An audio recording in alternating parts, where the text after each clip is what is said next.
porque ya son y 31. Entonces la charla de hoy, ¿me escucháis bien? Vale. La charla de hoy va sobre la circularidad de la existencia y la he titulado Los últimos serán los primeros, que tiene resonancias evangélicas la frase y bueno, a lo largo de la exposición creo que quedará claro por qué la he titulado así. Es muy significativo que en el uso que hace el Islam de elementos básicos de la geometría euclidiana, como el punto, la línea, el círculo, para ilustrar diferentes principios filosóficos y también el despliegue o la creación de la existencia, es decir, de qué modo se particulariza la existencia universal en las entidades concretas de la existencia que percibimos. Entonces, la geometría islámica, desde este punto de vista de la importancia que tiene en el desarrollo, en la exposición de los principios del sufismo, sobre todo en Ibn Arabi, que hace un uso muy extenso de la geometría para explicar algunos principios filosóficos, aborda las dimensiones y medidas de todas las cosas, tanto en sus aspectos cuantitativos como cualitativos. Pero si algo con lo que todo comienza, ya sea en geometría o en cualquier otro orden de realidad, es el punto, en árabe nukta, el elemento geométrico más simple. En un texto de Mansur al-Hallaj titulado Tawasim, plural de las letras Ta, Sin, que ubicadas por razones misteriosas, igual que otras letras, al principio de algunas azoras coránicas, nos dice este célebre y denostado místico. Nos dice, el círculo carece de puerta y el punto que hay en su centro es el significado de la verdad. Y cierta tradición sufi resume todo el conocimiento de la creación en el punto. Perdonad un momento que se me ha olvidado poneros un cuadro con unas...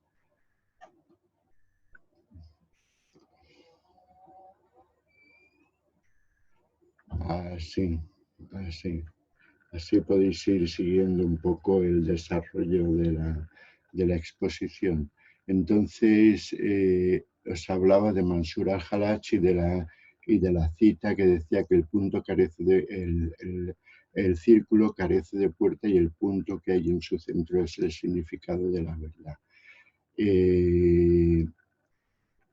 Cierta tradición sufi resume todo el conocimiento de la creación en el punto suscrito bajo la letra árabe Ba, que tenéis aquí debajo, que es la primera letra, la primera consonante de la formulación que abre el Corán con las palabras Bismillah, en el nombre de Dios, declaración que abre tanto el mundo como el texto sagrado y que los buenos musulmanes pronuncian antes de cualquier actividad para bendecirla. Otro adagio sufi nos dice, por la letra Ba, el ser se manifiesta y mediante el punto, el adorado se distingue del adorador. El punto es la entidad espacial más pequeña de la geometría euclidiana, cuya repetición produce una línea, la repetición de la cual da lugar al plano y cuya repetición a su vez produce un volumen. Así pues, el punto se sitúa en el origen de todas las cosas y es la base de todas las figuras geométricas, de igual modo que la existencia constituye la realidad compartida por todos los seres. De hecho, explica Ibn Arabi, cualquier objeto espacial puede ser reducido esquemáticamente a una serie de puntos. Por eso, al hablar de la naturaleza de los tres elementos básicos de la geometría, escribe Ibn Arabi. La línea está formada por puntos y no puede ser concebida de otro modo. El plano está constituido por líneas, así que también está hecho de puntos, y el cuerpo está formado por planos, de manera que también está constituido de líneas que a su vez están hechas de puntos, y amplía esta visión que acaba de exponer resumidamente, sosteniendo que el cuerpo está constituido básicamente por 8 puntos, y nos dice a este respecto: el cuerpo no es diferente de los puntos, y los puntos no son diferentes del cuerpo. Ahora bien, decimos que 8 puntos son el mínimo requerido para componer un cuerpo, porque el término línea se aplica a 2 o más puntos y el plano procede de 2 líneas o más, de manera que el plano está formado como mínimo por 4 puntos, y dado que el cuerpo está formado por 2 o más planos, el cuerpo está constituido por 8 puntos. Por tanto, se aplica al cuerpo la denominación o atributo de longitud, porque la línea está incluida en él. Se le asigna el nombre de amplitud debido al plano, y el nombre de profundidad a causa de la combinación de 2 planos. Como nos indica también el estudioso de las tradiciones espirituales y de las religiones norteamericano Huston Smith, en un libro muy importante que os recomiendo encarecidamente, que se titula La verdad olvidada, la totalidad del espacio puede ser reducida a un punto. Si plegamos un volumen tridimensional, obtenemos un plano de 2 dimensiones. Si plegamos el plano en bidimensional, obtenemos una línea unidimensional, y si plegamos la línea, esta se resume en un punto. Por eso, apunta este especialista, que todo el espacio puede ser reducido a un punto geométrico. El movimiento contrario, es decir, el despliegue del punto en el espacio, nos confirma que este se ubica en el origen de todos los cuerpos, porque da lugar a la línea, al plano, al volumen, y la proyección del plano da lugar al volumen, al cuerpo, a un cuerpo tridimensional. También simbólicamente el punto es comparado a la semilla o al grano de mostaza evangélico, que es el principio germinal de todas las cosas y de todos los cuerpos. Mientras que el átomo humano fundamental estaría ubicado en el corazón o centro del ser, como evidencia la siguiente cita también de Mansur al-Halaj, en la que condensa el conjunto de la realidad en un único punto que él llama átomo, el átomo del corazón, y nos dice al-Halaj: el átomo es el único y último elemento de la realidad de toda cosa creada.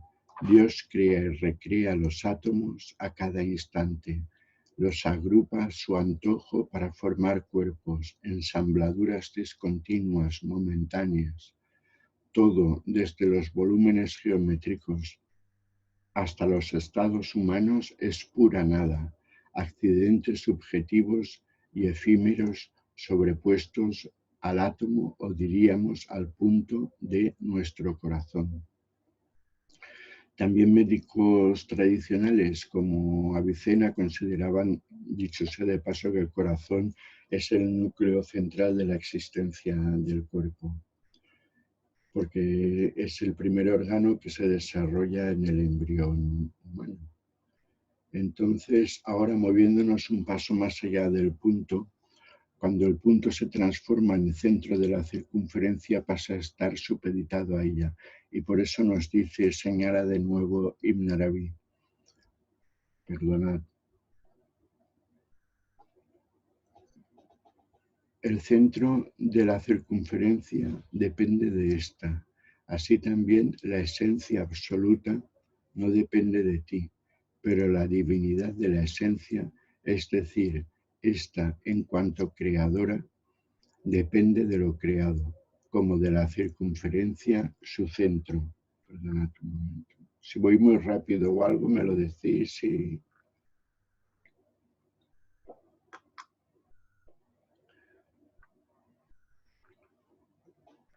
Entonces, en el presente estadio de manifestación, el centro y la circunferencia son interdependientes, o dicho en un lenguaje teológico, Dios ha de ser reconocido como tal por todo lo que no es Él. Y es que en su faceta interior o no manifiesta la realidad última, ni siquiera recibe la denominación de Dios, existencia, realidad, verdad o ninguna otra. Lo que en la cita precedente se denomina, por otra parte, divinidad de la esencia, alude a la faceta manifiesta de lo real, es decir, no a la esencia que está más allá de toda denominación y concepto, sino a la faceta que se manifiesta a los demás seres, es decir, a los nombres divinos que despliegan sus efectos en el orden o en la esfera de la creación. Y de nuevo nos dice, especifica el Sheikh Ibn Arabi, estando más allá de todas las relaciones, la esencia,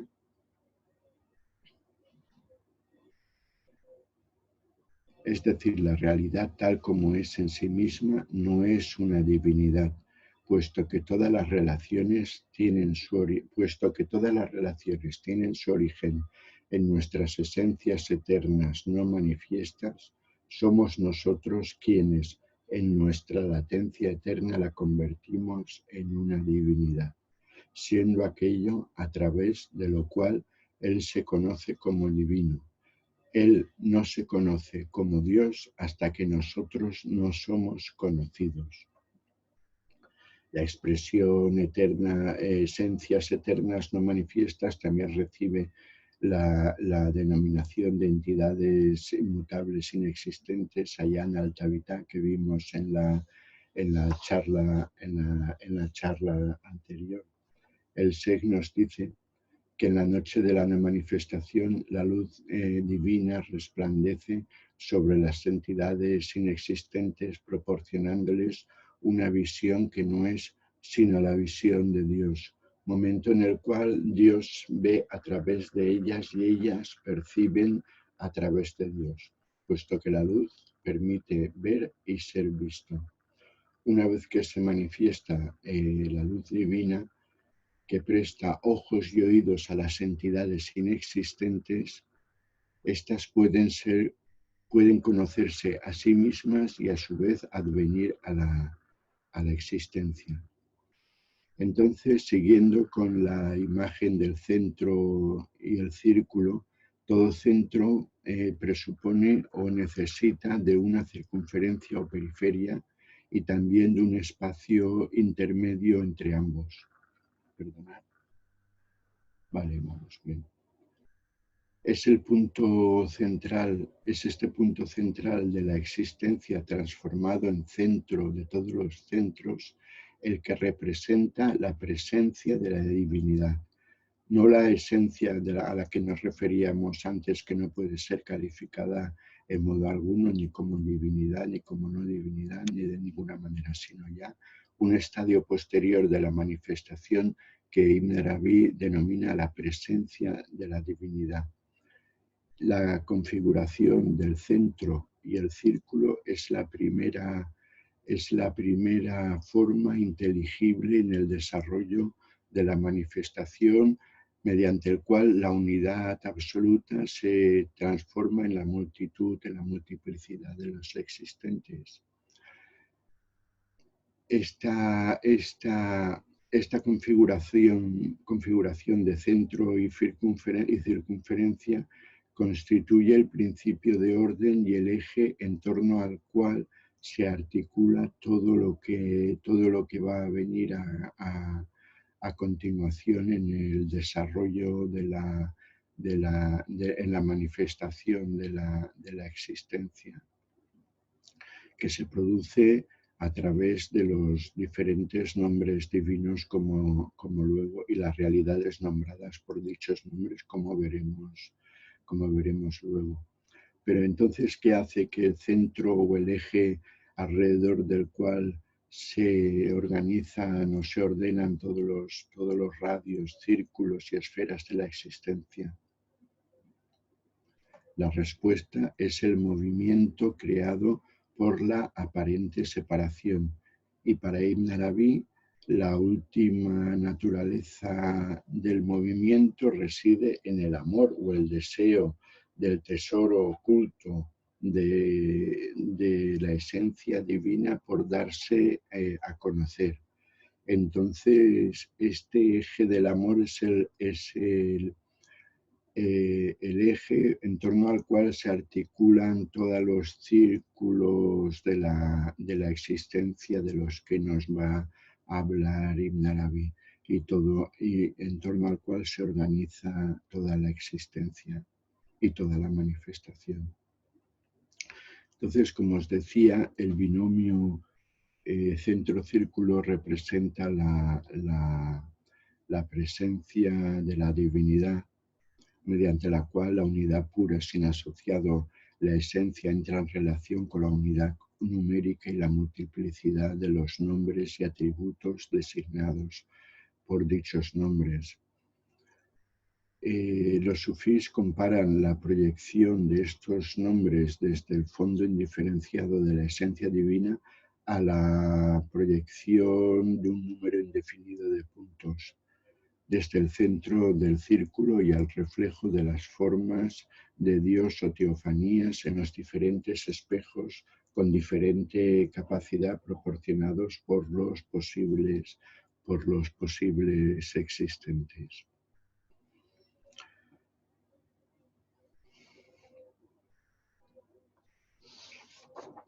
Entonces, Ibn Arabi nos vuelve a decir, ¿veis? Esta es la figura de la proyección del punto y los radios del punto en diferentes existentes que nos brinda Ibn Arabi en las Futuhat.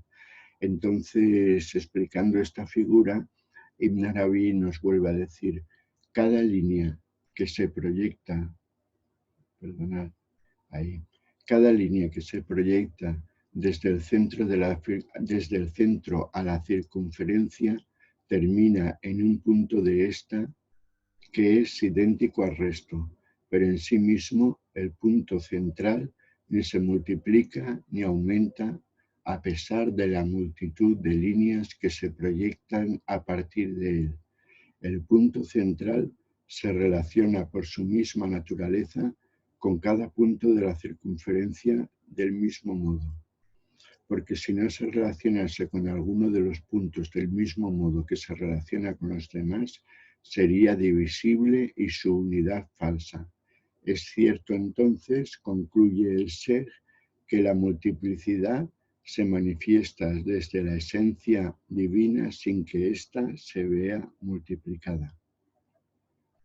Entonces, como nos acaba de sugerir, todos los puntos que se proyectan a través de los radios desde el centro de la circunferencia son iguales y mantienen la misma relación con el centro, lo cual es una metáfora o alude a la relación que cada ser particular mantiene con Dios. Y nos vuelve a señalar, ya que cada uno de los radios que emergen del centro del círculo es la manera particular como cada ser proviene de su creador, es decir, su razón, a la que se refiere aquel texto alcoránico. Solamente tenemos que decir cuando creemos una cosa, sé y es. Luego, la voluntad divina está también representada en los radios.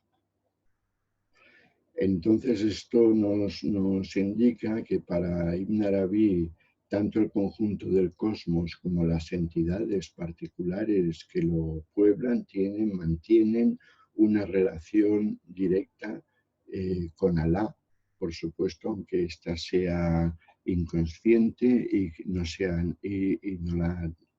no la hayan realizado. Entonces, esta estructura ternaria que seguimos viendo ahí,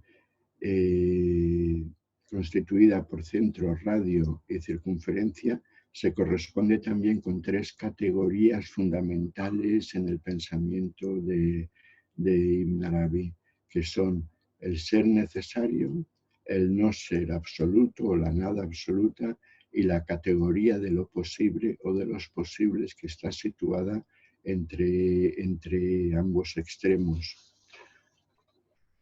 El ser necesario no puede no ser y tampoco puede llegar a experimentarse tal como es. O sea, está más allá de cualquier posibilidad de conocimiento o realización por parte del ser humano. Por su parte, lo imposible es la nada, que tampoco puede ser conocida en sí misma de ninguna manera. Mientras que el ámbito del conocimiento humano y de la realización humana se ciñe a la esfera de lo posible, lo posible es ilimitado. Se extiende entre el ser y el no ser, entre el ser absoluto y el no ser absoluto, y participa por igual de ambas condiciones.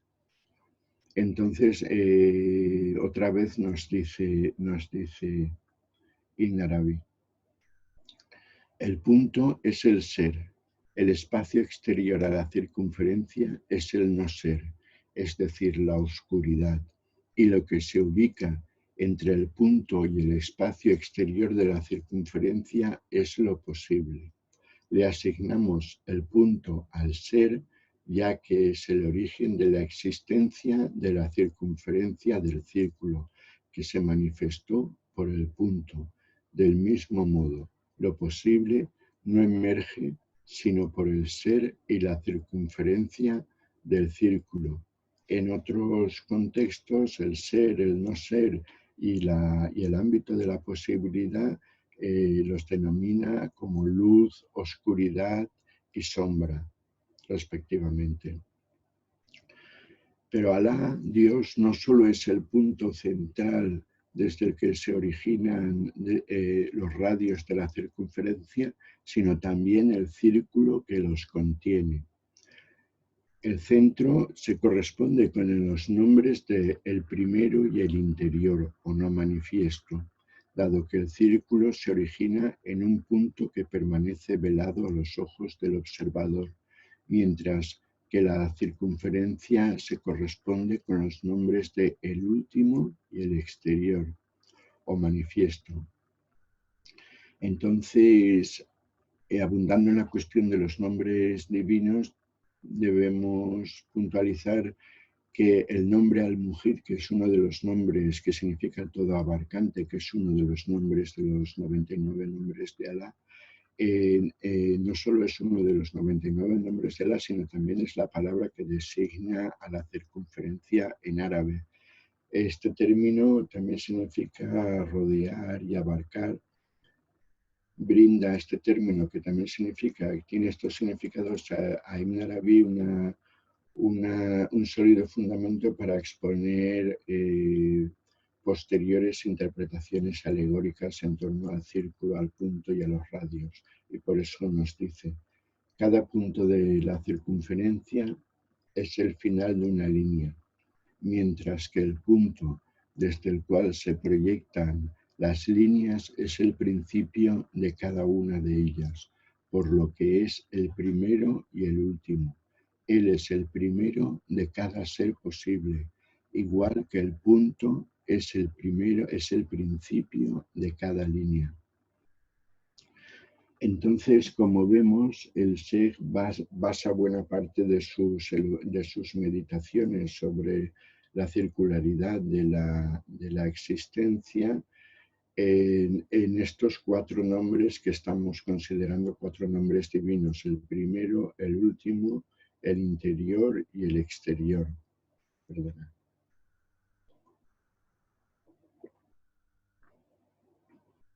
Y nos dice de nuevo que si el universo, incluso el ser humano en su forma arquetípica posee una forma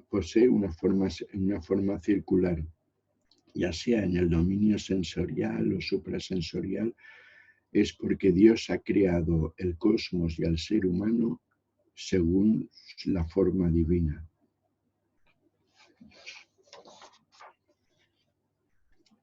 Por eso nos dice Ibn Arabi que toda la realidad en su conjunto muestra una tendencia a la circularidad, derivada de la misma constitución de Dios, de Alá. Porque como nos indica el Corán, él es el interior y el exterior, es decir, el centro y la circunferencia.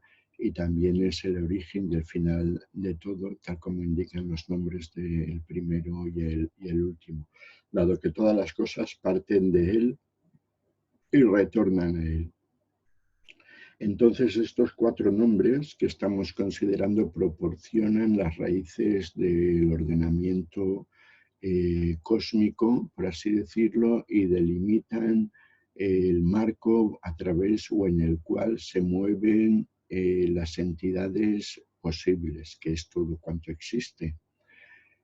Los nombres del primero y el último aportan la base para la organización del tiempo, mientras que los del interior y el exterior, también llamados el oculto y el aparente, el no manifiesto y el manifiesto, suministran, por así decirlo, la semilla del espacio.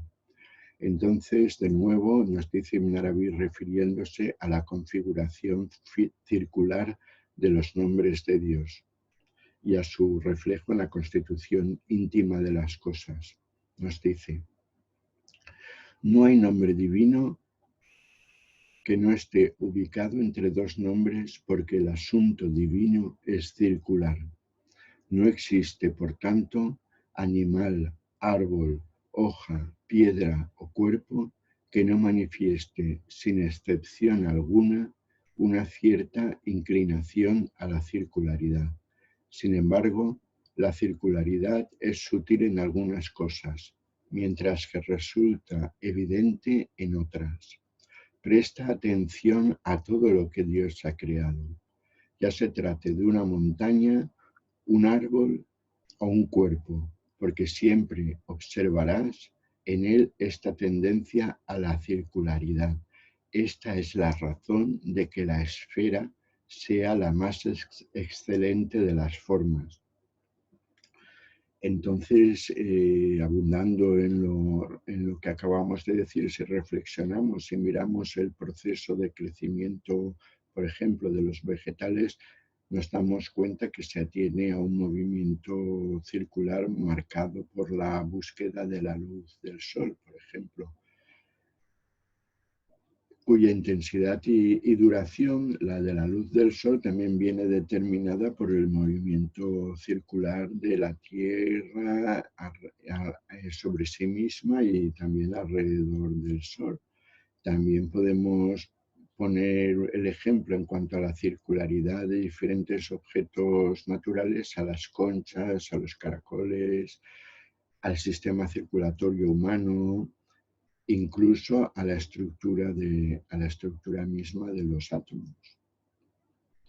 Entonces, por otro lado, nos dice, vale, nos sigue diciendo Ibn Arabi que la circularidad también expresa la idea de la protección divina, porque el mundo, como hemos visto cuando hablábamos de los posibles, está ubicado entre el punto, entre el centro y la circunferencia, y ambas tienen que ver con los nombres divinos. El centro se corresponde con el nombre el primero y la circunferencia con el nombre el último. Entonces es en el espacio intermedio delimitado por uno y otro nombre donde se desenvuelven todas las posibilidades de la existencia y se establecen las distintas relaciones que conforman el cosmos. Por consiguiente, la divina protección alcanza a todos los seres, estén donde estén, impidiendo que traspasen los límites de la creación y guiándolos en su periplo que va de él, a través de él, hasta él de nuevo.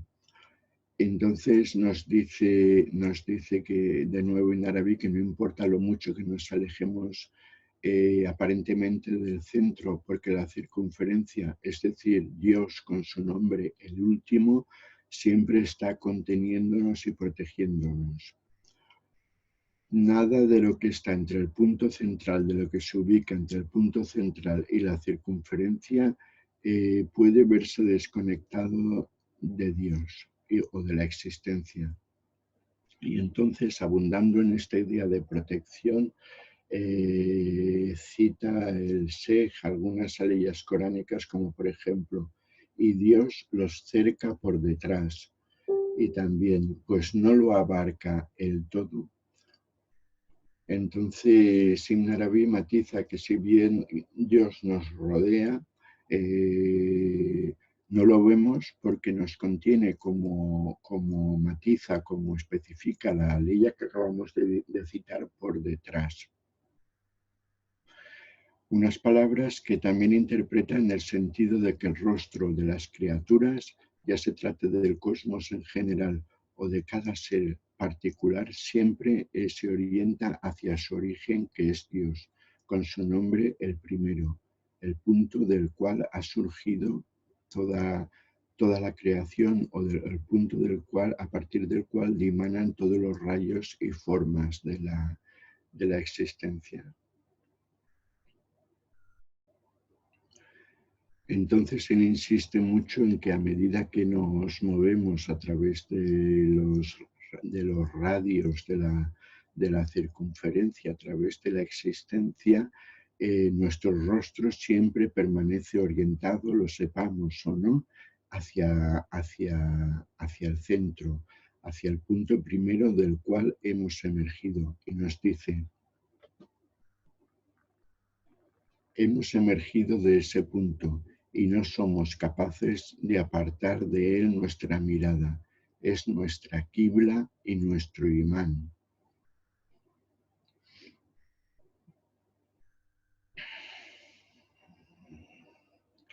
Entonces, insistiendo en la circularidad en la imagen esférica de la presencia y protección divinas, nos dice de nuevo Ibn Arabi que, aparte de coronar los cielos y ocupar el centro y la periferia del círculo, Alá también nos sostiene y abarca por debajo, como cuando el profeta Muhammad declara que la cuerda que cae al suelo lo hace en realidad en Alá, cae en Alá. Y nos dice Ibn Arabi que esto es así porque, así como él se ha asignado las alturas instalándose en el trono, también ocupa la base.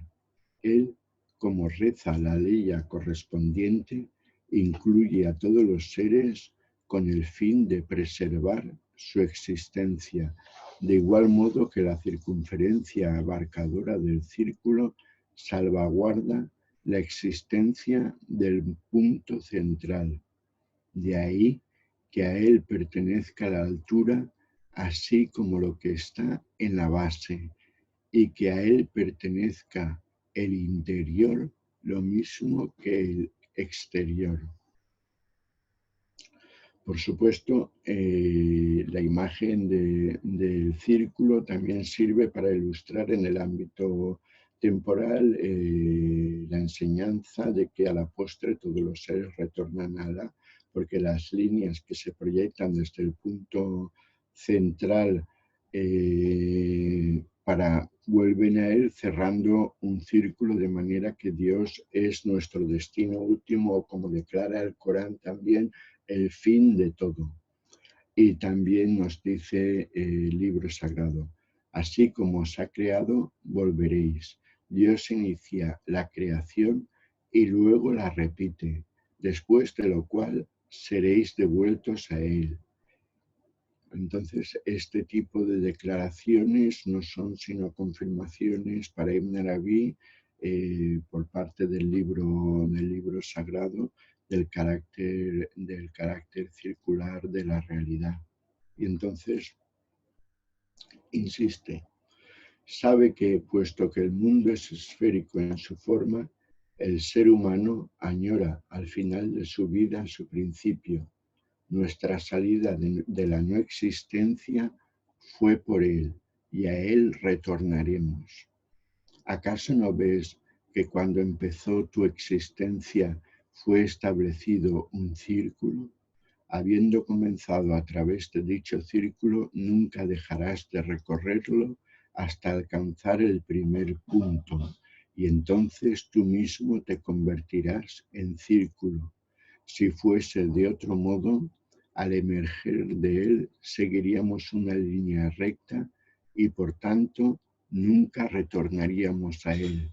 Y en ese caso, su palabra, después de lo cual seréis devueltos a él, que figura en el Corán, sería falsa, pero él es el verídico. Todo ser, toda cosa es una simple circunferencia que retorna a aquel de quien tomó su principio.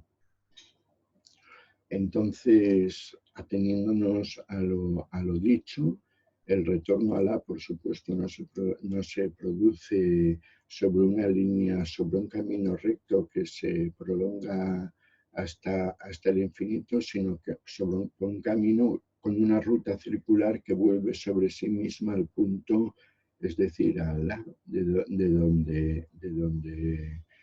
donde surgió. Si no, no podríamos volver a él en ningún momento, nos dice el ser. Entonces, en otro contexto, pero también relacionado con esta visión circular de la existencia, Ibn Arabi habla muchas veces de lo que él llama el estado de la perplejidad.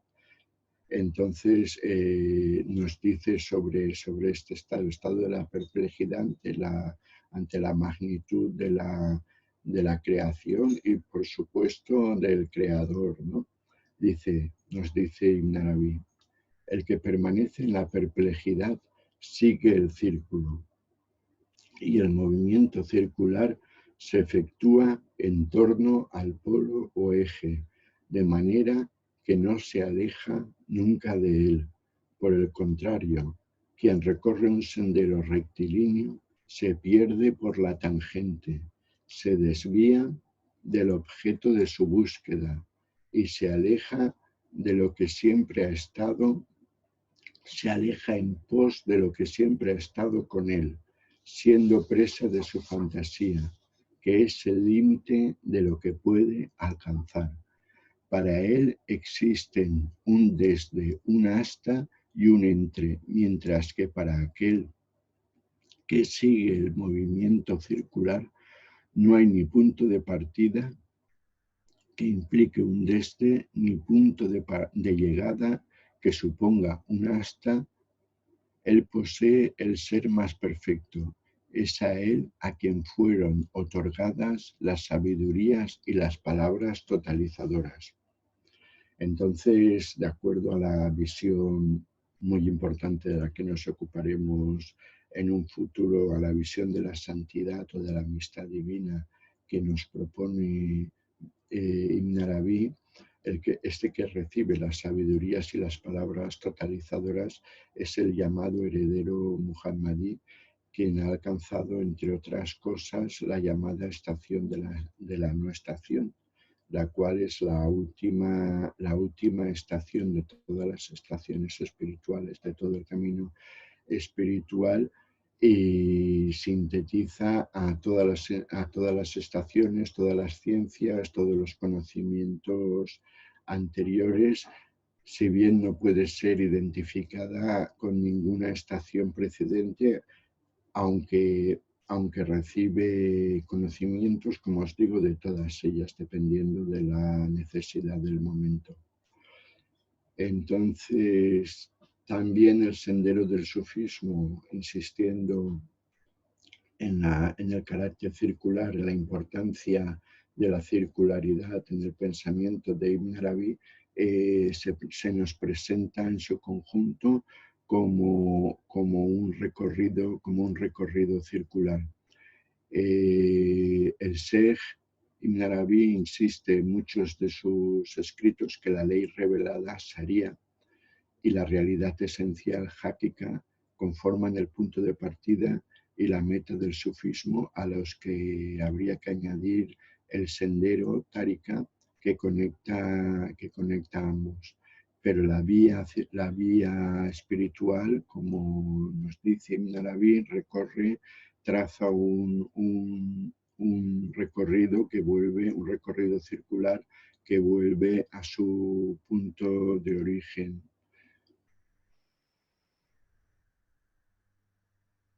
¿Por qué? Porque el punto de origen es la Sharia y también el punto final del camino espiritual es la Sharia, que es una palabra que tiene unas connotaciones muy amplias. Entonces, insiste, como no hay oposición entre las dimensiones interior-exterior, entre oculto y aparente, entre primero y último, el punto de llegada es la meta.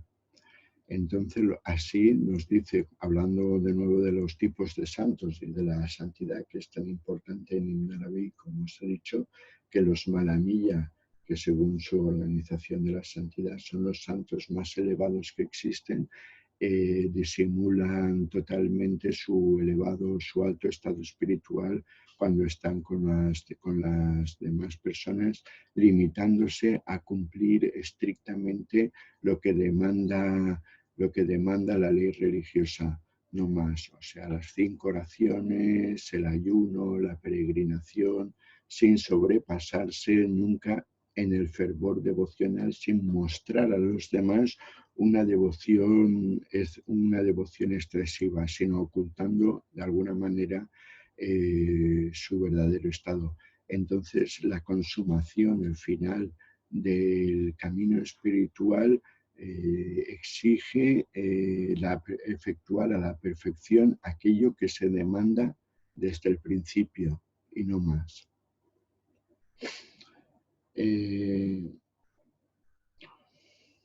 No sé cómo andaremos de tiempo ahora. Perdonad un momento. Bueno, creo. También hablando del camino del viaje nocturno y la ascensión del profeta Muhammad, también nos insiste en la importancia de la circularidad al hablar de la realización espiritual del profeta y porque como nos transmite la correspondiente a ella, nos dice, y estuvo a 2 arcos de distancia o menos de la realidad divina. La unión de 2 arcos constituye matemáticamente hablando un círculo completo y representa para Ibn Arabi la recuperación de la totalidad. Momento en el que la creación, nos dice, vuelve a su origen en lo real.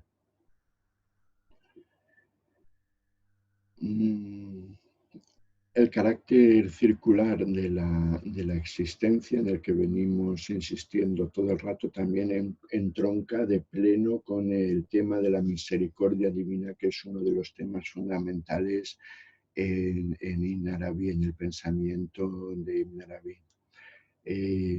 La misericordia divina es el principio existenciador a partir del cual dimanan todas las cosas y también es el principio al que vuelven, al que retornan todas las cosas. Por eso el Corán nos asegura, la misericordia lo envuelve todo. Y expone Ibn Arabi a propósito de esta situación. La situación final está en manos de la misericordia, porque la realidad describe un círculo. El final del círculo se curva hacia su principio y se une con él. El final tiene la propiedad del principio.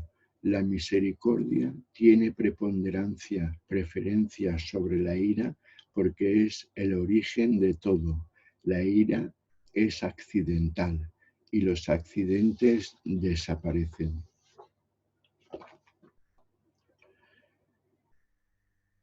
Entonces, ahora vamos a pasar a ver a otro apartado que he titulado La geometría de los nombres divinos.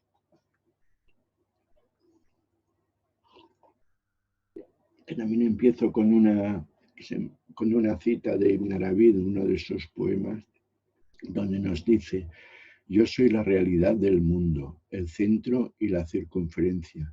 Proclama el bien amado por boca de Ibn Arabi en el texto titulado La teofanía de la perfección. Entonces, bueno, centro y círculo, el punto, el radio son nociones que están preñadas de sentido, como acabamos de ver. Tal es así que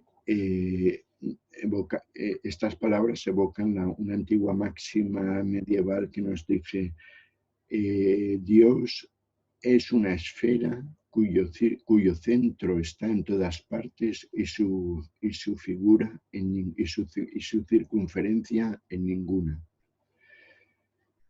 También hemos visto, como Ibn Arabi nos dice, explica que el mundo, los posibles, se manifiestan entre el punto y la circunferencia.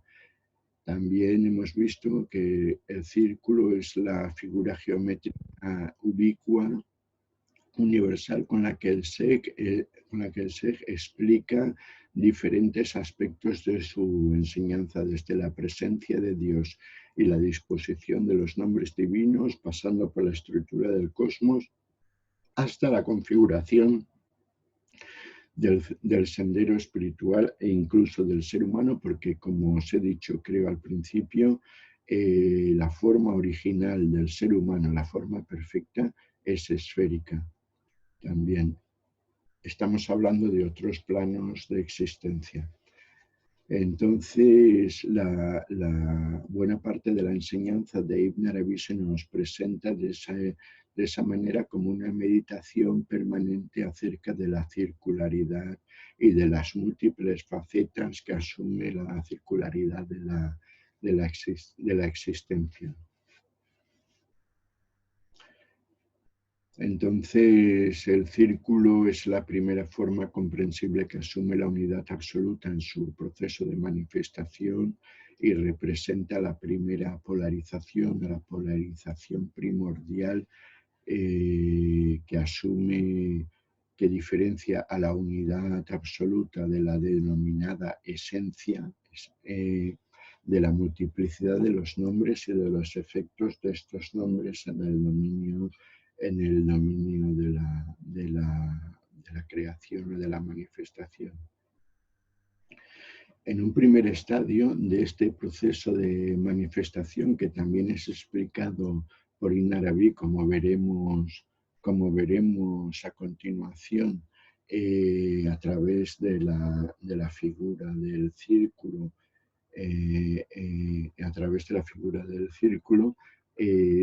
en un primer estadio, todos estos elementos y nombres divinos que se manifiestan en primer lugar permanecen en un estado indiferenciado y se relacionan del mismo modo con el punto central. Y es en un estadio subsiguiente, como veremos, del proceso creativo, donde ya se van ordenando y van diferenciándose entre sí, dando lugar a un número ilimitado de patrones y combinaciones. Entonces, los patrones que aportan las distintas agrupaciones de nombres divinos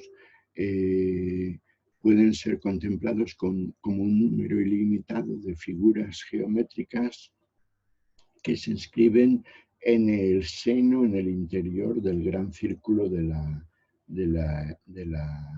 la existencia. Y nos dice Ibn Arabi a este respecto: el mundo es en su totalidad un círculo dentro del cual se diferencian luego las formas de todas las figuras, como la cuadratura, la triplicidad, la héxada y así indefinidamente. Entonces, los modelos que regulan tanto la manifestación como la conservación del cosmos se basan en distintas combinaciones de nombres divinos.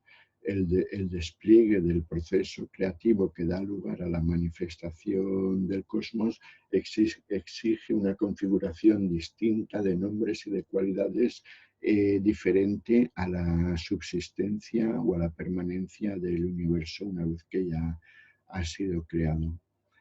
Se requieren nombres diferentes para conocer a Dios como creador, como para conocerlo como el autosuficiente o el independiente.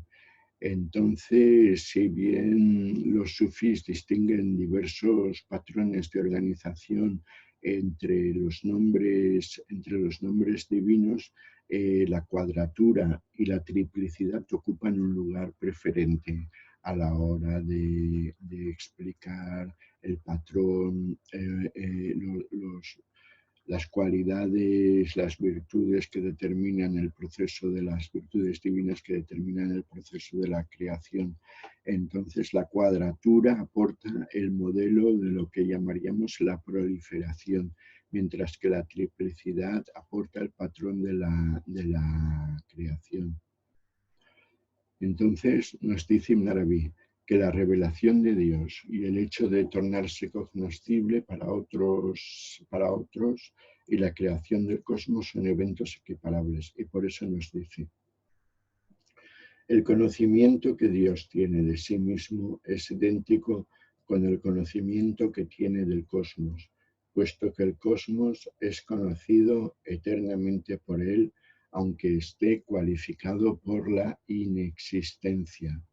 Él, Dios, no cesa jamás de ser, y por tanto su ciencia tampoco deja jamás de ser.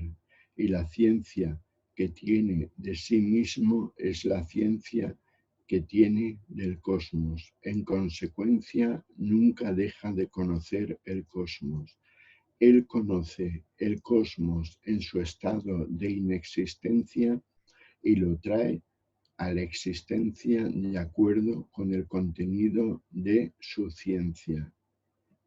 Entonces, como os decía, la cuadratura es la primera configuración que asumen los nombres divinos en el proceso, en el proceso de manifestación. Entonces hay 4 nombres fundamentales que intervienen en este proceso, que son el viviente, el conocedor, el deseoso y el poderoso, que se relacionan pues con las correspondientes cualidades de vida, conocimiento, voluntad o deseo también y poder.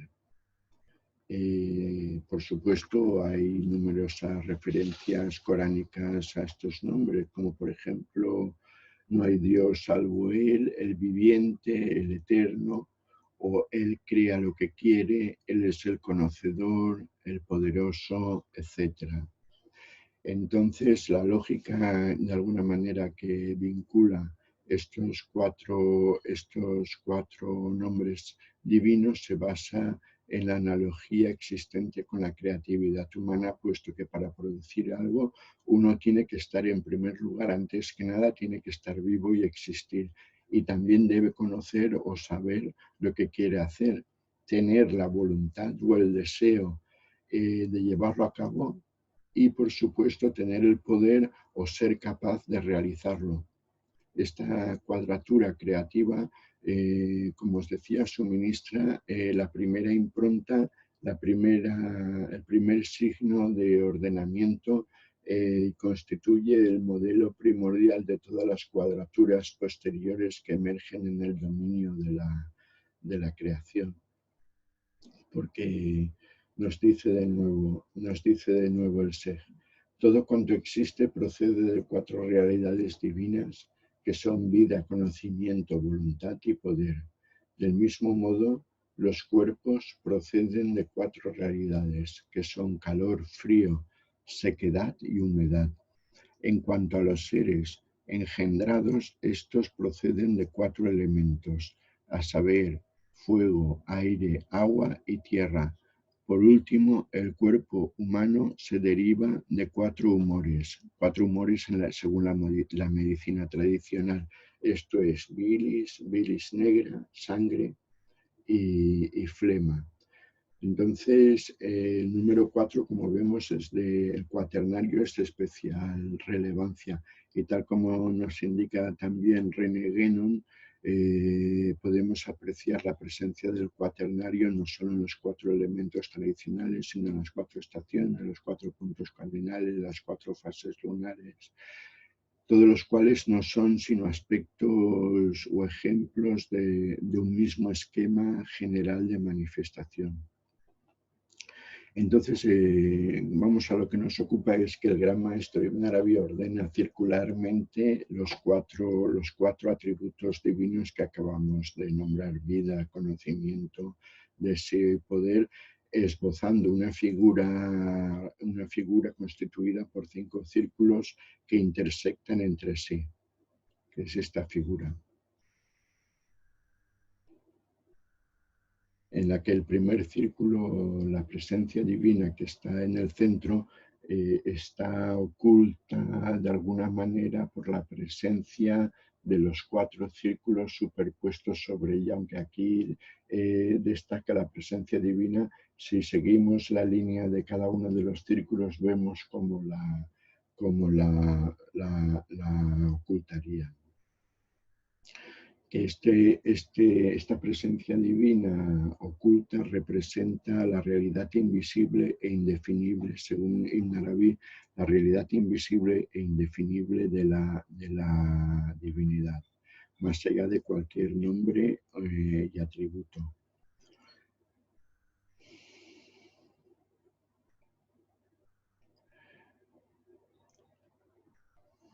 Entonces,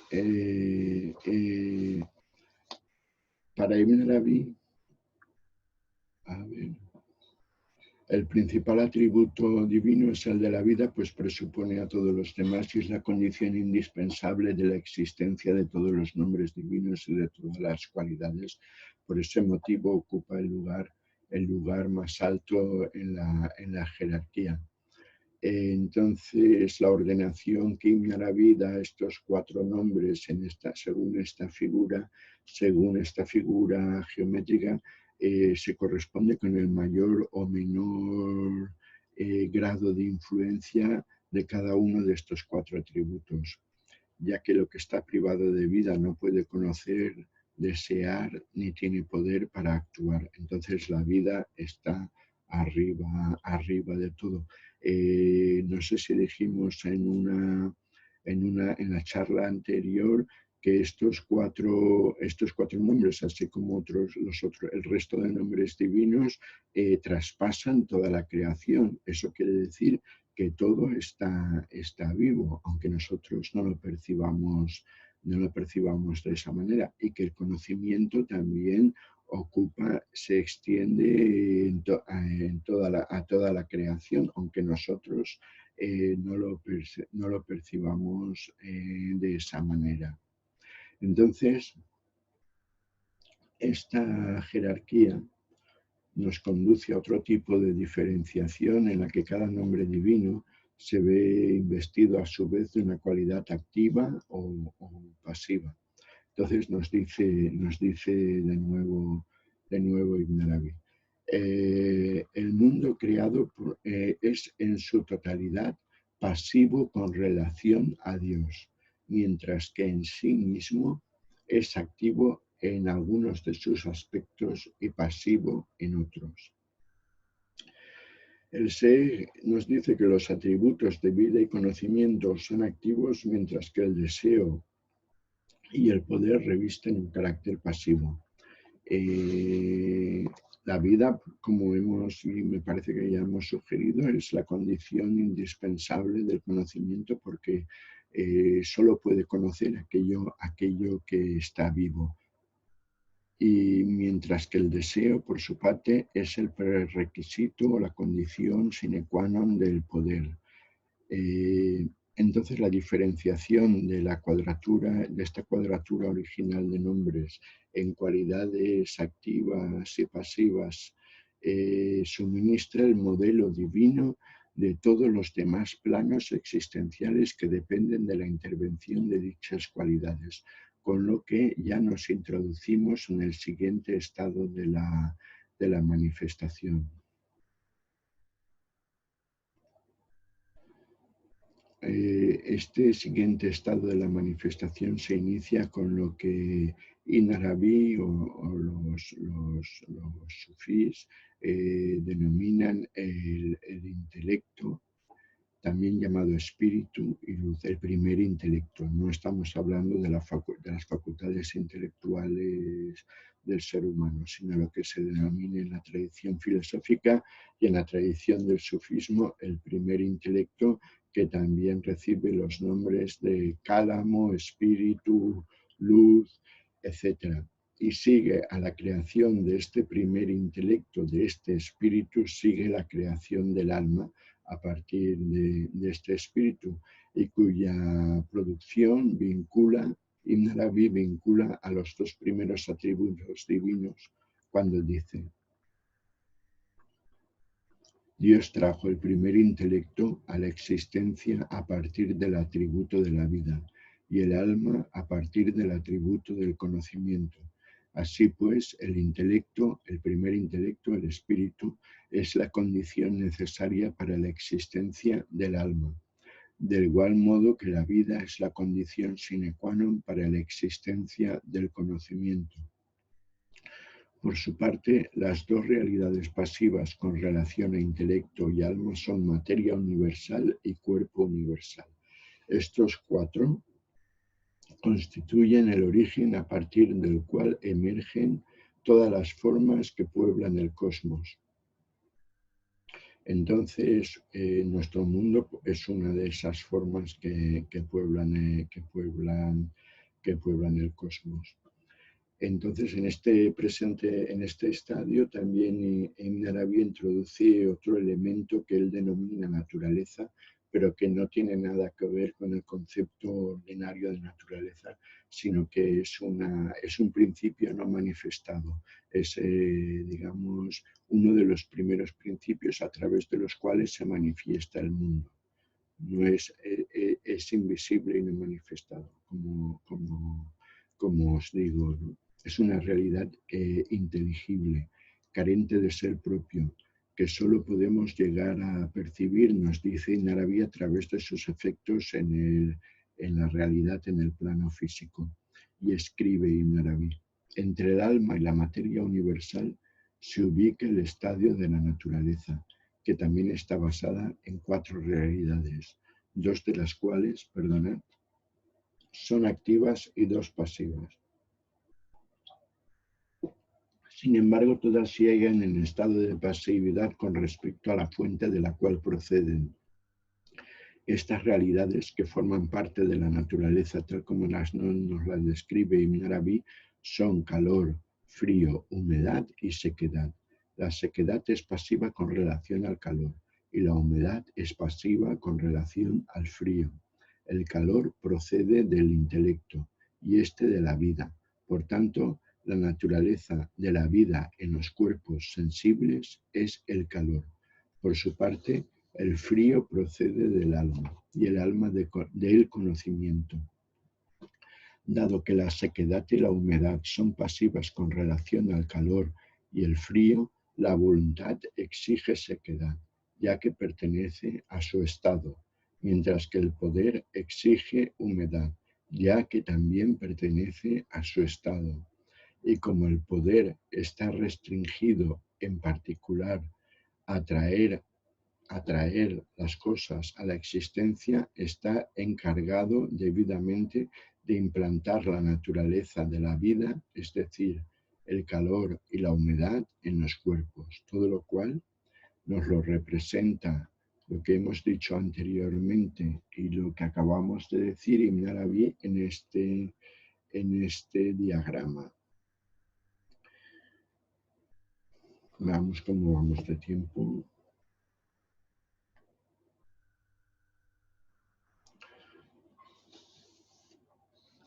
Entonces, bueno, este diagrama es para cuando lo tengáis, cuando os pase el texto. Hay más cosas que por falta de tiempo no vamos a poder entrar ahora en ellas, pero es bastante interesante para meditar sobre él. Está en las Futuhat al-Maquiyya este diagrama. En árabe se sirve de diferentes cuadros y diagramas para exponer sus enseñanzas. Entonces, vamos a ver.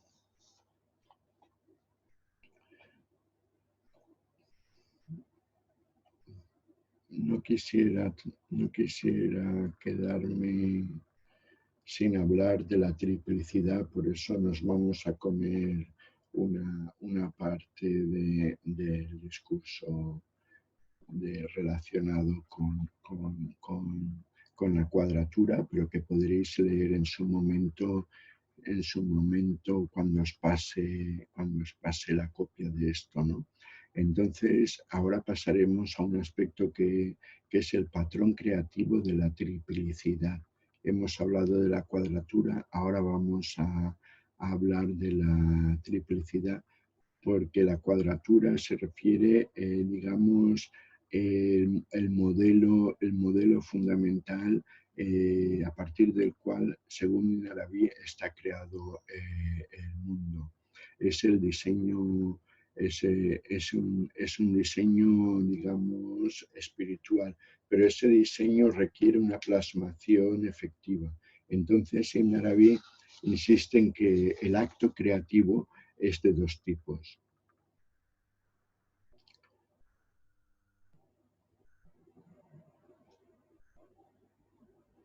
Porque si bien Alá conoce todas las cosas eternamente, no las trae a todas ellas del mismo modo a la existencia, distinguiendo, como acabamos de sugerir, entre la creación por diseño, que es un poco lo que hemos visto hasta ahora, y la creación mediante donación de existencia efectiva o formación. La formación por diseño pues coexiste con el conocimiento eterno e inmutable que tiene Dios del cosmos, el cual es existente en estado meramente potencial y puede o no puede pasar al estado actual. Entonces la formación del cosmos exige que haya un paso del estado meramente potencial al estado actual, una transición entre el no ser y el ser, que es la que viene determinada por esta segunda modalidad de acto creativo. Entonces el acto de conocimiento no tiene por qué llegar a producir nada externamente, sino que puede quedarse, como ocurre muchas veces en la vida, como una mera idea o proyecto. Entonces, la distinción entre ambas modalidades creativas también se refleja en el plano lingüístico en la lengua árabe, donde alam y kaun son dos términos distintos que se traducen igualmente por cosmos. El primero se deriva de la palabra ilm, que significa conocimiento, y es por ese motivo que en árabe, como hemos apuntado, se refiere al conocimiento que Dios tiene de sí mismo, como el conocimiento también de todas las realidades que existen en el cosmos visible e invisible. Pero el segundo término tiene que ver con la palabra creadora que designa, con la orden creativa, kun en árabe, es decir, se, y la plasmación del cosmos como una entidad tangible y externa. Entonces, la divina orden creadora está basada en lo que respecta en la triplicidad de esencia, deseo y verbo, que es una triplicidad de carácter activo, por así decirlo, a la triplicidad que se va a producir de carácter pasivo, que se va a producir en la cosa o en el objeto o en el ser que va a existir o que va a pasar a la existencia efectiva. Y nos dice Ibn Arabi, en el instante en que el verbo creador de Dios es emitido, surge también en la cosa que va a ser creada una singularidad. Y solo en virtud una singularidad o triplicidad, y solo en virtud de dicha triplicidad puede la cosa, por su parte, adquirir la capacidad de ser producida y cualificada por la existencia. Entonces, la triplicidad a la que alude Ibn Arabi en el objeto, en el ser, en la cosa que va a ser creada, se refiere a su propia entidad, a su capacidad de audición y a su obediencia respecto a la orden creadora. Entonces, de ese modo, aquí lo veis representado en este esquema. La tríada de la criatura encaja con la tríada divina. Entonces, lo primero, como os he indicado, es la entidad inmutable e inexistente de la cosa que va a ser creada, del ser que va a ser creado. Luego, esta entidad es la esencia de lo que va a ser creado tal como es conocida por Dios desde toda la eternidad, durante toda la eternidad, y que se correspondería a la esencia del Creador, como vemos en este esquema. Lo segundo es que la cosa, el objeto o el ser que va a ser creado sea capaz de escuchar la orden existenciadora, lo que se corresponde con la esencia, con la voluntad del Creador. Y lo tercero es la aceptación obediente de lo que ha sido ordenado con respecto a su existencia, lo que se corresponde con el imperativo, con el verbo creador sé. Entonces, una vez se produce este encaje, la cosa pasa a cobrar existencia actual.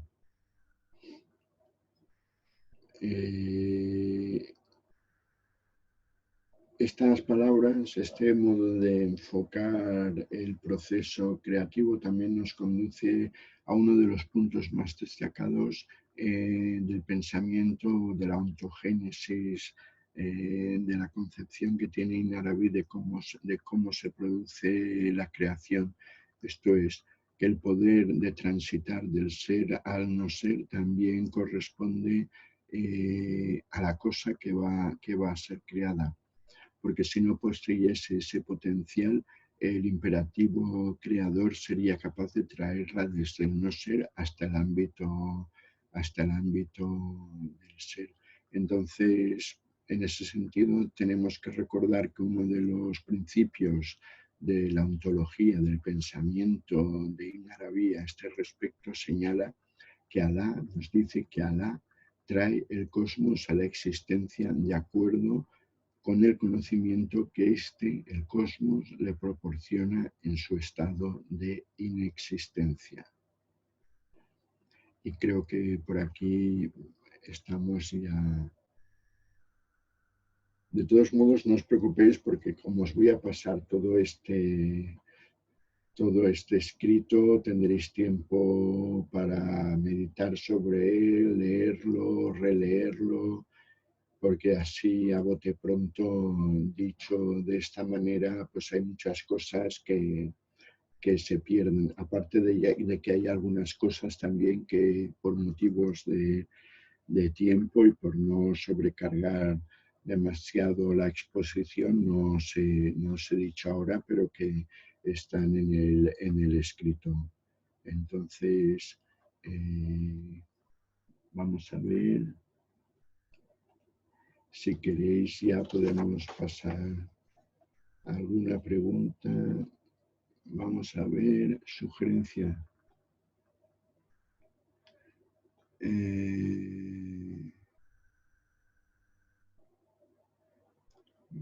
Bueno, son cosas que habéis dicho, que una conversación que tenéis con los organizadores.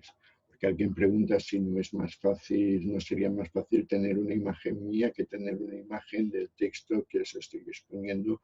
Y entonces el organizador dice que se puede tener esa imagen, solo hay que apretar en el sitio correspondiente, hacer doble clic sobre mi imagen, entonces tendréis mi imagen y no tendréis los escritos que os pongo en pantalla. Entonces, pues sí, como dice una persona que le ha gustado la clase, pero que tiene que leerla con calma, y es lo que os terminaba de decir, que son términos muy abstractos, términos filosóficos y geométricos bastante, pues eso, eh, ambiguos, y hay que leer todo con mucha calma y leerlo varias veces, Por otra parte, la geometría no solo es importante en el pensamiento de Ibn Arabi, sino que es importante, como todos sabéis, en el arte islámico, que se basa fundamentalmente en los nombres, en la caligrafía y en la geometría. Vamos a ver, hay preguntas por aquí. ¿Se puede conseguir la teofanía de la perfección? Sí que se puede conseguir. Está en un libro, Ibn Arabi tiene un libro que se llama El libro de las teofanías, que no está en castellano. Pero la teofanía de la perfección está en un libro de Henry Corbin que se llama Ibn Arabi o la imaginación creadora, que me parece que está agotado editorialmente. Entonces yo por mi parte os puedo conseguir la teofanía, todo el poema de Ibn Arabi, la teofanía de la perfección, que está en ese libro, pero que me parece que está agotado. Entonces os lo puedo pasar en un momento dado. O sea, dejarme un tiempo y os lo paso. Todo el poema es un poema, tendrá pues un par de páginas a lo mejor.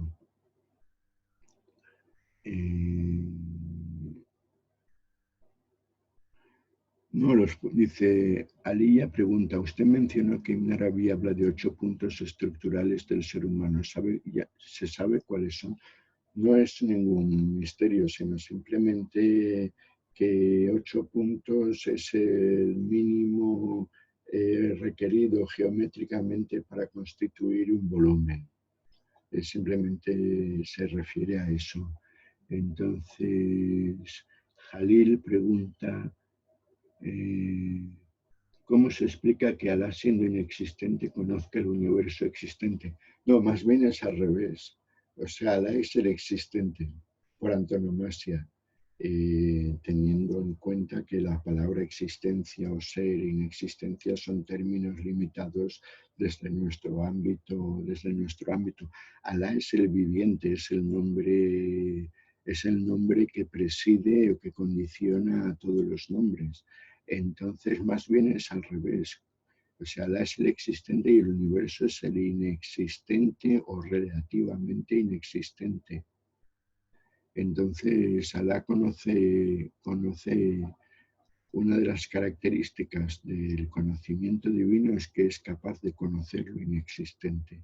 Lo inexistente es el conocimiento, es el universo y los seres particulares que lo pueblan en su modo potencial, digamos, ¿no?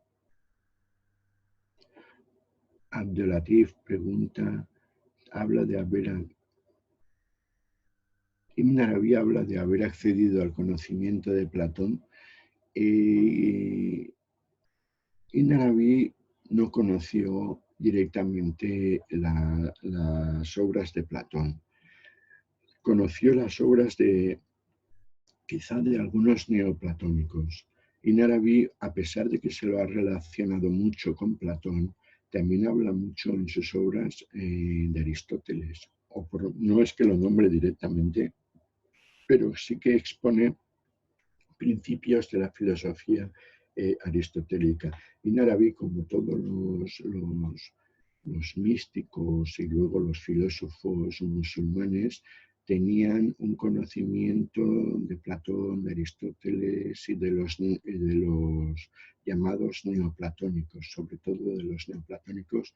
Y hay una cosa fundamental que hay que tener en cuenta, es que no distinguían, como nosotros hacemos en la historia de la filosofía moderna, entre Platón y Aristóteles. No los oponían, sino que los conciben como un desarrollo, digamos, de una misma filosofía, al igual que ocurre con muchos neoplatónicos. El que hablemos del círculo, de la circunferencia y todos estos aspectos, pues sí que parece evocar ciertas resonancias platónicas, sabiendo la importancia que Platón atribuía a la circunferencia y al círculo y todo esto. Pero digamos, no es que él se inspirase en Platón, y de hecho él no leyó a Platón, como tampoco leyó muy probablemente a los neoplatónicos. Él solamente leyó a los autores sufís y todas sus exposiciones, según él nos revela, están basadas en experiencias espirituales, en experiencias internas. Entonces, otra pregunta a Mina. ¿La lectura que Henry Corbin tiene de la obra de Ibn Arabi le parece correcta? Hombre, no me parece del todo correcta, pero hay que tener en cuenta que es una de los primeros abordajes que se hace sobre la obra de Ibn Arabi. Es un autor, Henry Corbin, un autor denso, y me parece interesante, quizá tiene, pues luego pues se han revelado otras cuestiones sobre los textos y la vida de Ibn Arabi, pues que han demostrado que Henry Corbin, que se basa mucho en Asim Palacios. Todos los estudiosos de Ibn Arabi, de una parte tanto europeos como españoles, pues se basan en la obra de Asim Palacios, que tiene algunos defectos, ¿no? Entonces, entrar en lo que consideraba Asim Palacios, cómo consideraba Asim Palacios a Ibn Arabi, sería tema para una charla de estas, ¿no? No obstante, a pesar de que tiene porque Asim Palacios era jesuita y ejercía como tal, tiene algunas deficiencias y tiene algunas opiniones raras, ¿no? por decirlo de alguna manera, sobre Ibn Arabi. Por ejemplo, Asim Palacios, en su principal estudio, El Islam cristianizado, lo titula El principal estudio sobre Ibn Arabi. Ya el título ya es una declaración de intenciones de lo que va a venir luego. Nos dice que Ibn Arabi poco más o menos estaba loco, o sea, que estaba epiléptico. De ahí ya te puedes... No obstante, tiene 400 o 500 páginas desarrollando su filosofía, que él llama el Islam cristianizado, porque considera que Ibn Arabi era un cristiano oculto, por así decirlo, ¿no? Y que basa buena parte de su filosofía en los evangelios y en la filosofía cristiana, cosa que es totalmente inadecuada, ¿no? Que no es correcta. Os decía esto en torno a Henry Corbin. Henry Corbin no incurre en los mismos errores, es mucho más fino que Asim Palacios, pero no obstante tiene alguna cosilla que, bueno, que luego se ha demostrado, se han publicado. Clotadas, por ejemplo, es una mujer. La búsqueda del azufre rojo, Ibn Arabi, La búsqueda del azufre rojo, es la biografía mejor, más autorizada que existe, y en general todas las obras de Clotadas son muy importantes para conocer el pensamiento de Ibn Arabi, no solo de Clotadas, sino de su padre, Michel Choquehuiz, que ha fallecido hace cosa de un mes o dos, que tenía casi 100 años, y aunque no fue muy prolijo a la hora de escribir, pero pero es muy importante porque tiene una visión muy adecuada de lo que es del pensamiento de Inari. Vamos a ver más preguntas.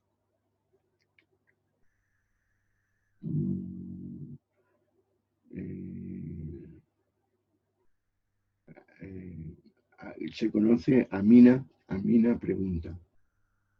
¿Se conoce algún aspecto de la vida de Inarabi relativas a depresión o crisis espirituales que haya tenido que pasar? Mm, Más que depresión, no, él no tiene no, vamos, no cae en este tipo de estados mentales. Sí que se conoce por algunos poemas. La obra más importante poética de Ibn Arabi, donde está contenida toda la poesía, es el Diwan al-Ma'arif, el Diwan de los conocimientos divinos. Entonces de ahí en algunos poemas pues sí habla en algún momento de que está cansado, de que, porque claro, Ibn Arabi es que escribió todos los días de su vida, tenía visiones, estaba casado, no solo se casó una vez, sino que se casó varias veces, tuvo varios hijos, iba para arriba durante buena parte de su vida, iba para arriba y para abajo, o sea, recorrió todo Oriente Medio, recorrió el norte de África, entonces pues sí, en algún momento parece presa un poco del desaliento, pero nada más, no tenía ningún tipo de depresión ni nada por el estilo. Así en Palacios dice, basándose en las elucubraciones de un autor del siglo XV-XVI, porque en Arabia, en el entorno islámico, no solo tuvo grandes admiradores, sino grandes detractores, pues que un señor que decía que Ibn Arabi se le había ido la cabeza, estaba loco y que era un epiléptico, ¿no? Pero Ibn Arabi en una de sus obras habla de la epilepsia y de los estados que produce la epilepsia y entonces se ve claramente que controlaba totalmente la situación, aparte de que no se conoce en ninguno de sus poemas ni en ninguno de sus apuntes autobiográficos que tenga nada de esto, sino que ha sido pues un comentario posterior de gente que no era muy afín, porque Ibn Arabi tiene grandes enemigos dentro del Islam. Por ejemplo, tenéis que saber que en Arabia Saudita está prohibido. O sea, no puedes ir a la Meca, puedes llevarlo, pero que no te lo encuentres, ¿no? Ningún libro de Ibn Arabi. Entonces, pues bueno, ha tenido este tipo de problemas a veces, perdonad, eh,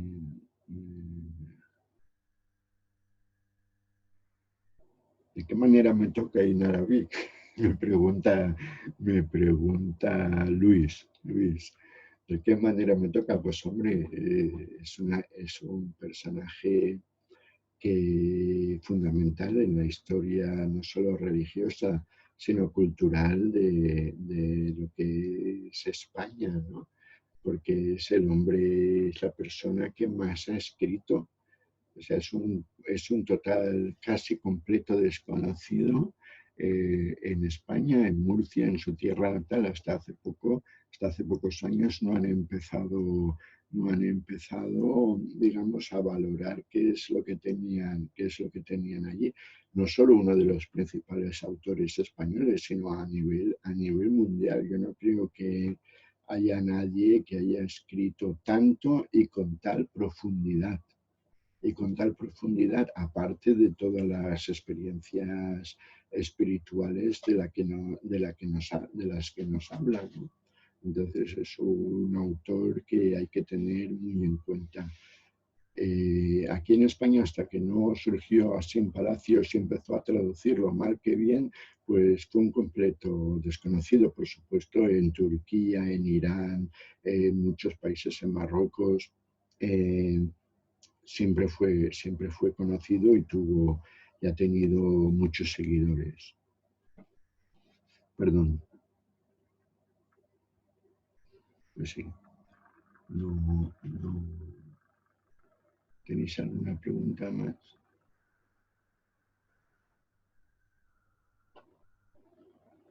Bueno, gracias a todos vosotros por vuestra atención y nada, pues eh, pediros un poco de disculpas por si soy un poco rollazo, pero bueno, es lo que hay. Y luego lo importante es que tendréis mañana o pasado, os mandaré el texto y ya está. Y dentro de unos días os mandaré la teofanía de la perfección para que podáis tener algo más, algún elemento más, ¿no? Yo creo que Indra es un personaje que todo el mundo debería de conocer, todo el mundo aquí en España, no solo musulmán, sino también los no musulmanes, porque ya os lo digo, es un prodigio creativo. Es un prodigio creativo, aparte de que tiene muchos elementos que atraen a personas de todo tipo, no solo personas que están relacionadas con la religión o con el Islam, sino artistas, escritores, etcétera, ¿no? Entonces es una mina de joyas preciosas. Y luego nos ofrece una visión del Islam, por ejemplo, como dijimos ya hace dos charlas, ¿no? El Corán, lo que es el Corán para Ibn Arabi. Para Ibn Arabi el Corán es un pozo, es una mina de joyas, de sabiduría. Entonces nos muestra que él, como os dije en su momento, dice todo lo que yo expongo y todo lo que hablamos y tal, procede del Corán y de sus tesoros. O sea que no es tampoco que sea un señor que esté medio loco, como decía, sin palacios ni nada parecido, sino que todo está fundamentado en la revelación coránica y también en sus propias experiencias que coinciden con esta revelación, ¿no? Porque en el entorno del sufismo, la realización del sufismo consiste precisamente en convertirse en un Corán viviente, como dijimos allá en la conferencia sobre el Corán, ¿no? Entonces yo creo que no se puede separar. Lo que pasa es que nosotros tenemos claro, el Corán está escrito en árabe, ¿no? Entonces si no lo abordas en árabe, pues se pierde totalmente toda esta maravilla de contenidos que tiene. Entonces esta es una... Pero no obstante, sepamos o no sepamos árabe, Ibn Arabi y otros autores sufís, a lo mejor no de que no fueron tan prolijos como él, pero también importantes, tienen muchas cosas que decirnos tanto a los musulmanes como a los no musulmanes. Perdonad. Amina.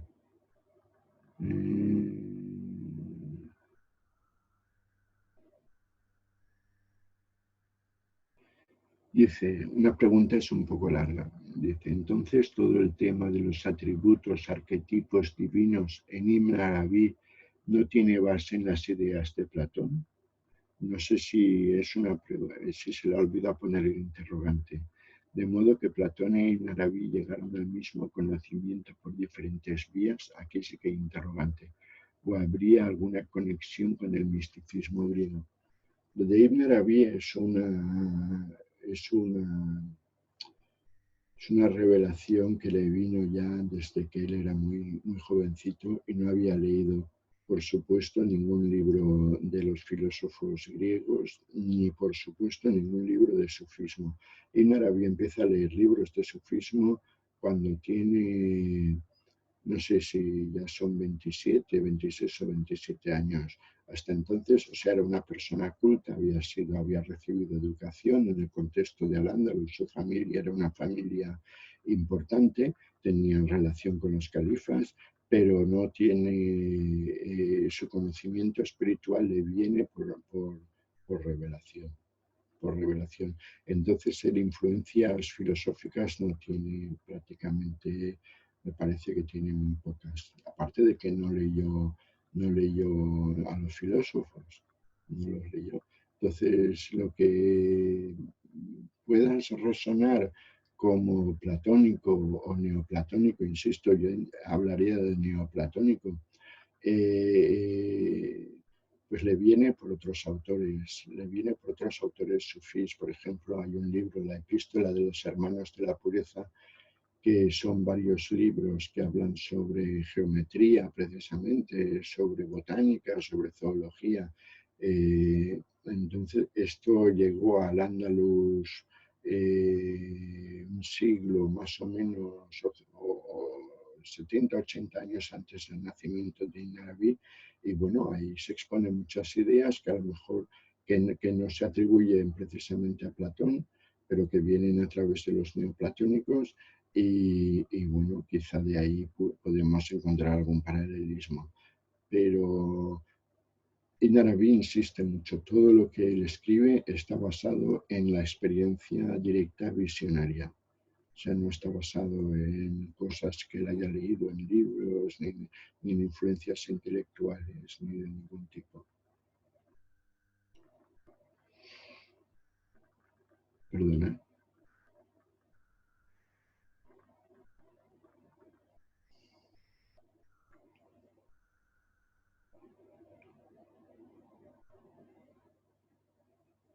Es un personaje en árabe bueno, que merece la pena conocer su biografía, conocer también lo que nos dice, aunque hay muy poco traducido al castellano. En inglés hay más, en inglés y en francés hay algunos libros más. Ahora mismo, como os dije también, creo, no sé si fue en la segunda o tercera conferencia, se están traduciendo las Futuhat al-Maquiyya, las iluminaciones de la Meca, que son 14 o 15 libros bien gordos, que ahí está contenida toda su doctrina y muchas experiencias de las que luego sacan, recogen sus escritos y saca buena parte de su filosofía. Y luego hay un libro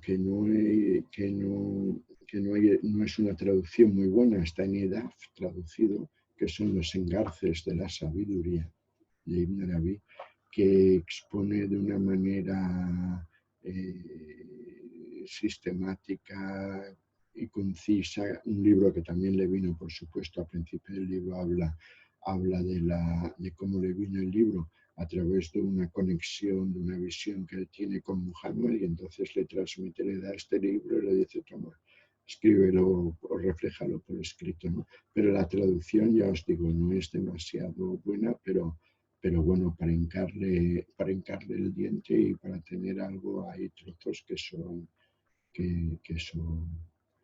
muy aprovechables. Entonces, los engarces de la sabiduría en EDAF, yo os lo recomendaría si queréis familiarizaros con el pensamiento de Ibn Arabi. Y luego es que La búsqueda del azufre rojo, que es el mejor libro que se ha publicado sobre la biografía de Ibn Arabi, es que creo que debe estar, bueno, no creo, está agotado y no sé si será fácil de conseguir, ¿no? Estos dos libros son digamos, el núcleo. Hay otros libros, hay uno, ahora que caigo, hay uno que traducido por Pablo Benedito. Pablo Benedito es un profesor de árabe que se ha dedicado durante largos años a traducir a Ibn Arabi y que es uno de los especialistas a nivel mundial más importantes sobre el pensamiento de Ibn Arabi. Hay un libro que él tiene, que fue su tesis doctoral, sobre los nombres divinos, el secreto de los nombres de Dios. Sí, ya os iré pasando, no sé si os lo puse en la bibliografía creo que os lo puse en la bibliografía. Ese libro está muy bien traducido y tiene mucho para asimilar, ¿no? Y luego la pena es que había una editorial en Murcia en los años 90, editorial regional de Murcia, donde publicaron casi un montón de cosas de Ibn Arabi, un montón, entre ellas la biografía de Clotadas. La pena es que se la cerraron y ahí hay bastantes libros de Ibn Arabi. Por ejemplo, hay uno que es La contemplación de los santos misterios, que es totalmente visionario. O sea, ese libro y bueno, y la pena es eso, ¿no? Que no se... Bueno, parece ser que ahora no sé cuál es el libro exactamente que van a publicar, pero en Almuzara de Córdoba, una editorial que hay en Córdoba que publica mucho, van a publicar, no sé exactamente qué libro, es una traducción de un libro de Ibn Arabi. Y luego, por otro lado, ya os quiero avisar que hay un libro muy famoso de Ibn Arabi, un librito, que se llama El Tratado de la Unidad, que no es de Ibn Arabi, que es de un tal Al-Badiani que vivió 80 o 90 años después de Ibn Arabi, pero que desde que se empezó a conocer a Ibn Arabi a principios del siglo XX, finales del XIX, se ha estado atribuyendo a él, pero no es de él y no expone de una manera su pensamiento, lo que Ibn Arabi piensa realmente, ¿no? Entonces, bueno,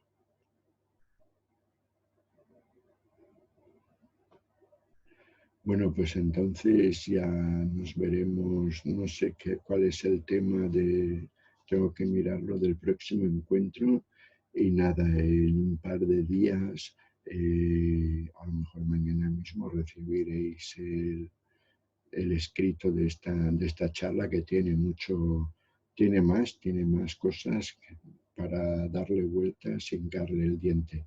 Y yo por mi parte agradeceros a todos la atención que habéis prestado y nada, me despido ya hasta una próxima ocasión y deseando que os vaya bien a todos.